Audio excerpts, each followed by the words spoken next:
அரசியல் களத்தில் சட்டென்று வானிலை மாறுவது வழக்கம்தான் என்றாலும் இந்த வாரம் அடுத்தடுத்து 3 புயல்கள் உருவாகி கட்சிகளுக்கு கடும் சேதத்தை விளைவித்துள்ளன.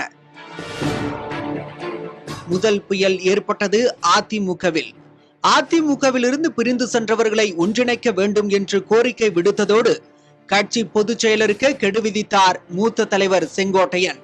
எல்லோரும் ஒருங்கிணைக்கிற போதுதான் வெளியே சென்றவர்கள் அமைதியாக இன்றைக்கு கழக பணியை ஆற்றாமல் அமைதியாக இருக்கின்றவர் பல பேர் இருக்கிறார்.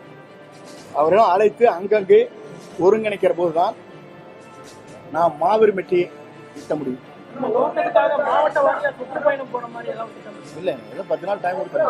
இதனால் எம்ஜிஆர் காலத்து அரசியல்வாதி என்றும் பாராமல் அமைப்பு செயலர் செங்கோட்டையனின் அனைத்து கட்சி பொறுப்புகளையும் பறித்தார் பழனிசாமி.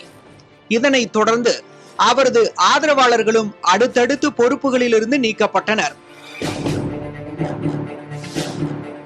இரண்டாவது புயல் ஏற்பட்டது நாடாளுமன்ற புயல் என்று வர்ணிக்கப்படும் வைகோவின் மதிமுகவில்.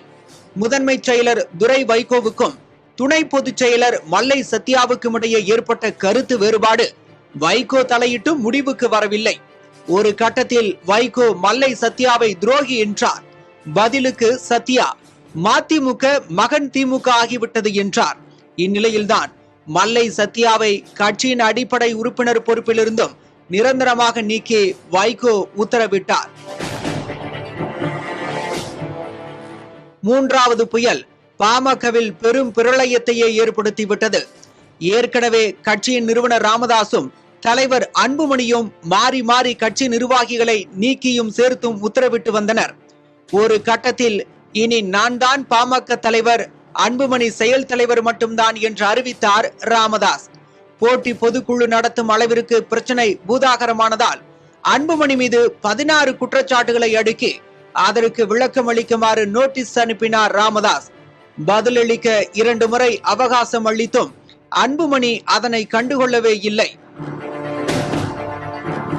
இதனால் கடும் கோபத்திற்கு ஆளான ராமதாஸ் அன்புமணியை கட்சியை விட்டே நீக்கியதோடு வேண்டுமானால் தனி கட்சி தொடங்கிக் கொள்ளலாம் என்றும் அறிவித்து விட்டார்.